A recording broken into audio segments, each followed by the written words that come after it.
All right, today we're diving into a book that's caused a huge stir, captivating and, frankly, shocking millions.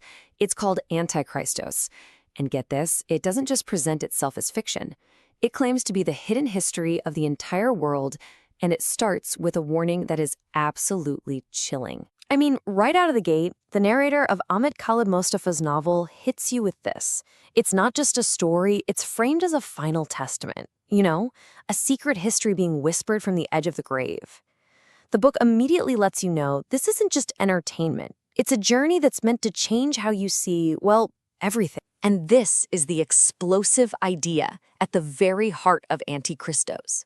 The book isn't just telling you a fictional tale, it's making the incredible claim that our entire shared history, the one we all learned, that's the fiction. And what you're about to read, that's the real story. The one that's been hidden for thousands of years. So to wrap our heads around this massive conspiracy, we're going to follow the path the novel lays out. We'll start with its wild central claim, then jump all the way back to ancient Babylon. We'll track the secrets through the Middle Ages and into our modern world, and then we'll uncover the ultimate endgame. Okay, so first things first. What makes this novel so incredibly controversial? Well, in a note right at the start, the author says that every single person and every event in this story is based on historical fact.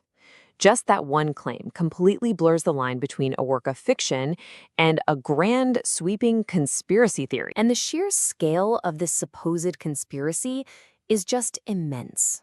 The novel weaves this single, unbroken thread that connects the dawn of civilization in Babylon with King Solomon, the Crusades of the Knights Templar, the founding of the Illuminati, and a final goal that's still to come.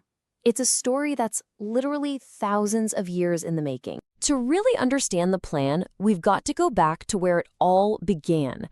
The novel argues that the secret war for humanity's soul, it didn't start with armies or politics. It started with forbidden knowledge and ancient magic. So the book creates this direct link between two totally different ancient periods. It all kicks off in Babylon, where this great, powerful secret is given to mankind. Then, thousands of years later, that exact same secret is dug up from beneath Jerusalem, and that's what sets the next phase of the whole plan in motion. The origin of this power is really the crucial first step in the novel's logic. In this version of history, Lucifer himself comes down and teaches magic to humans in ancient Babylon. This turns King Nimrod into the world's very first sorcerer king. All this forbidden knowledge gets written down in a secret book. The story then brings in the angels Harut and Marut, who were sent to test humanity with this very same magic. And the punchline? The novel claims this incredibly powerful book was buried only to be found centuries later by none other than the Knights Templar, digging under Solomon's temple. But a secret that powerful couldn't stay buried forever. As the story shifts into the medieval world, the conspiracy doesn't just reappear, it adapts. It finds new players, new historical figures to keep its ancient work going. We all know the Knights Templar from the history books, right? The holy warriors. Well, in Antichristos, that whole sacred mission was just a front. The novel totally reframes their purpose. It claims they were on a treasure hunt in Jerusalem, but not for gold. They were after that lost book of ancient magic. And, according to the story, once they found it, it changed them forever. And this is a perfect example of how the book twists history. It takes someone as famous as Dracula and flips his story completely. In the novel, he's not some supernatural vampire. He's the real historical figure, Vlad the Impaler. But his brutal, violent life, the book suggests, was actually being manipulated by those secret societies who inherited the Templars' forbidden knowledge. Okay, so moving on from the Dark Ages, the conspiracy needed a modern makeover. This part of the novel explains how that ancient Templar mission was passed down and essentially rebranded for a new age of revolution and so-called enlightenment. The novel draws a straight line here, positioning the Freemasons as the direct spiritual and operational descendants of the Knights Templar. They're shown as the new keepers of that ancient magic and the architects of a plan to totally reshape the world. A plan that ends with a new world order and a rebuilt Temple of Solomon right at its center. This chapter title says it all. The book frames these huge moments in modern history, from civil wars to massive revolutions, not as things that just happened. No, it portrays them as scenes in a giant movie, all being directed by some hidden evil force. Every war, every uprising is just another part of the script. Now, this is where the conspiracy starts to look really familiar to a lot of us. The novel claims the Illuminati was created specifically to infiltrate and steer the Freemasons. From this secret position of power, it says they engineered both the American and French revolutions.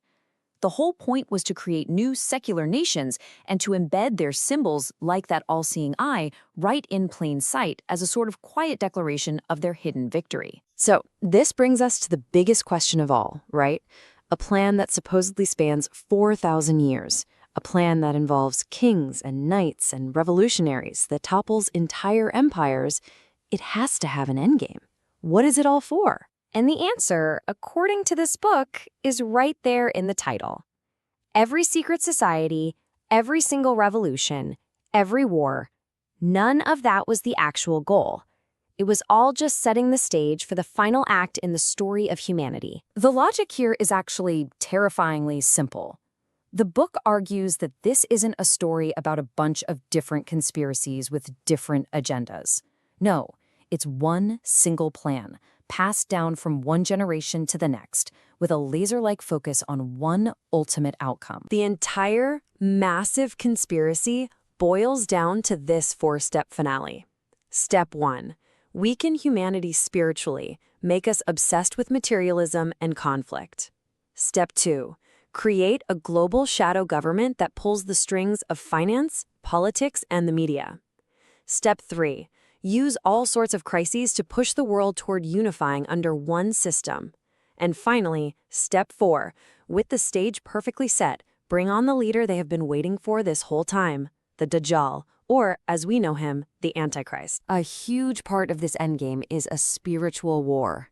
The way the book tells it, the plan requires the internal corruption and, eventually, the complete dismantling of the world's great monotheistic religions.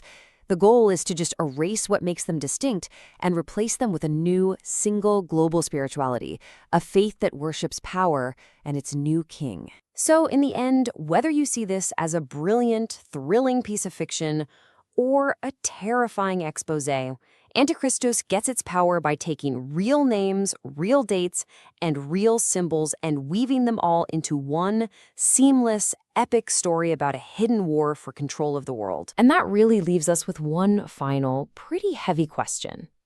The book gives us one possible narrator for all of human history.